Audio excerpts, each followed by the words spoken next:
I understand it may be difficult if you don't want that price rise and you want to go somewhere else.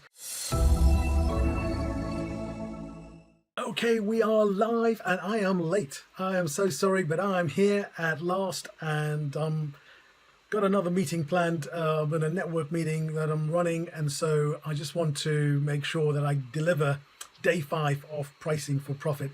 It is a really good day. It is a really good subject, as you know. And let's quickly recap. I don't want to rush this. I'm going to just recap where we are. We talked about pricing for profit, and what I've learned over my 40 years in business is that there are easy ways and hard ways to increase your profit.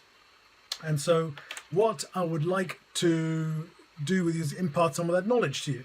So what I first did was I demonstrated to you using simple numbers that, can you see that? Yeah, that you can increase prices by 20% and double your profits. Remember, I demonstrated that on day 1. On day 2, I began my process of the PCPOV formula, and we talked about the first 2. We talked about P and C, and then we went on to the last 3, which is POV. So basically what that means is positioning, confidence, pitch, offer, and value. So we talked about all of those and why they're important as you consider pricing for profit. And then yesterday we talked about strategy 1. Do you remember we talked about strategy 1 yesterday? I haven't got time to cover it again. You can watch that video again.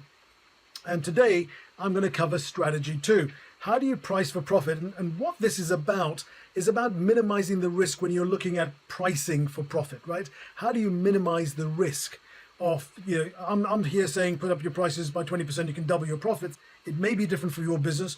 In your business, it may be 10% and you double your profits. In some businesses, it may be 40% and you double your profits. Every business is different, depends on your numbers. And that is why it's so important to know your numbers in business. That is why people like Warren Buffett say numbers is the language of business, because it is so critical in making decisions. If you don't understand the numbers, you can make really bad decisions that can hurt your business, hurt your profitability, hurt your income, hurt your future of the business and the livelihood you provide for you and your family. So it's really important. So what is strategy 2 as a low risk thing? Strategy 1 was very low risk.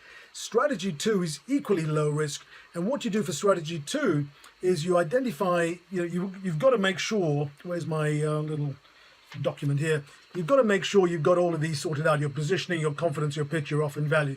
And if you'd like to know more about how to do that, join me on a call, and we'll work it out together, and we'll work out if you want to do my course on pricing for profit, which covers a multitude of strategies and tactics to help you double your income and double your free time. That's the key goal for me, for business owners, is to double your income, double your free time. So what is strategy 2?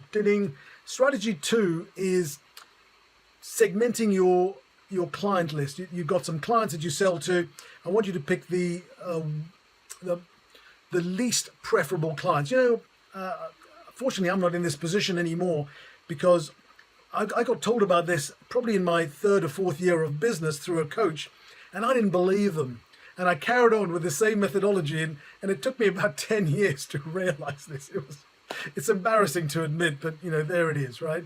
I'm hoping it doesn't take you 10 years to listen to this piece of advice, because when I listened to it and I applied it, it changed my business, it changed the outcome, it changed my life, and it changed the quality of life I live. So what I want to just do is say to you that what you do is you segment your list into A, B, C, and D clients. A are your absolute best clients, and I am so glad to tell you most of my clients come in the A category. These are clients who pay your fees on time, who respect what you do, who treat your team with respect, who give you information to help them, quickly and easily and honestly and openly. They are just ideal. They're fun to work with. They're appreciative. They take advice. All of those things. Those are things for me, right? B clients are very close to A clients, but they may be missing 1 or 2 of those elements we talked about. They may not pay on time. They may not give you information on time, and so on. C clients are where they're missing several of those, and by a margin.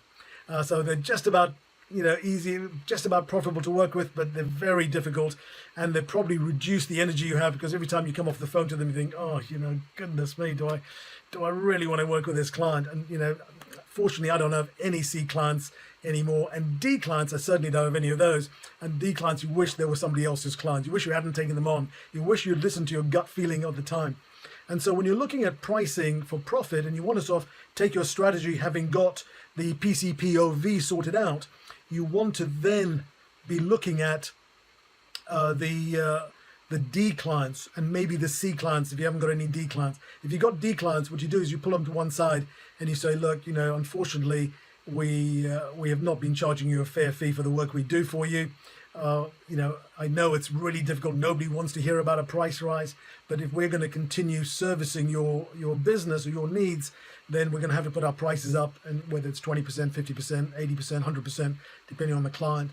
And you go, look, I understand it may be difficult. If you don't want that price rise and you want to go somewhere else, we'll happily hand over. In fact, we've got a couple of recommendations for people who like your business, and you may want to recommend them to your best competitors because then it'll bring them down.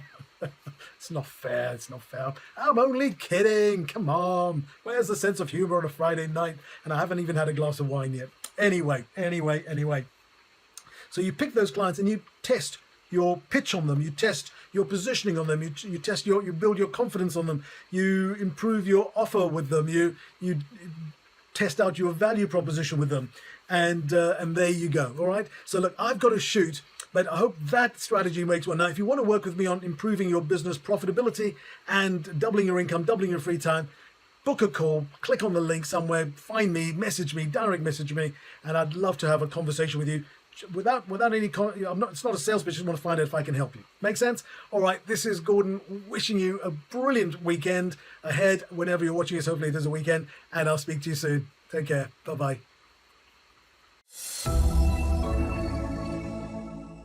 And don't forget, if you want, or just subscribe, like this place, follow me, whenever you're watching this video, you know, click the buttons, click the thumbs up, do whatever you need to do to make sure that the platform shows you this stuff next time the next one that comes out. All right, follow me, and you won't miss all the good stuff I bring every week. Take care. Bye bye.